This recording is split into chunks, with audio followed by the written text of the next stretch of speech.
દેવબાગ road પર રોડની કામગીરી દરમિયાન પાણીની લાઇનના ભંગાણ થતા પાણીની રેલમછેલ.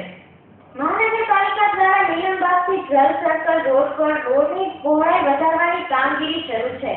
જેમાં ખોદકામ કરતી વેળાએ પાણીની લાઇન તૂટી જતા પાણીનો ફુવારો ઉડ્યો હતો અને જોતજોતામાં પાણી રસ્તા પર ફરી વળતા પાણીનો બગાડ જોઈ લોકોને રોષ વ્યક્ત કર્યો હતો અને તંત્રને આવી કામગીરી પહેલા સાવચેતી રાખવા સલાહ આપી હતી.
ભાવનગર મહાનગરપાલિકા દ્વારા અત્યારે રોડના કામના નામે જે મોટા પ્રમાણમાં ભ્રષ્ટાચારો કરવા માટે થઈને જે રોડના કામ ચાલુ કર્યા છે એની અંદર પાણીની લાઈનો તૂટે છે, એનાથી પાણીનો કેટલો બધો વ્યય થાય છે. અત્યારે જ તે વિજયરાજનગરની અંદર પાણીના રસ્તાના કામમાં પાણીની લાઈન તૂટતા મોટા પ્રમાણમાં પાણીનો વ્યય થયો છે અને અત્યારે ભાવનગરની જીવાદોરી સમાન બોર તળાવ પણ ખાલી કામ છે.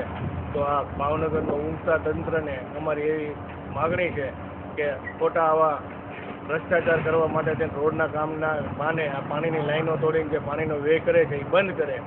અન્યથા યુથ કોંગ્રેસ દ્વારા આના માટે જલદ કાર્યક્રમો આપી અને આ ઊંઘતા તંત્રને જગાડવામાં આવશે.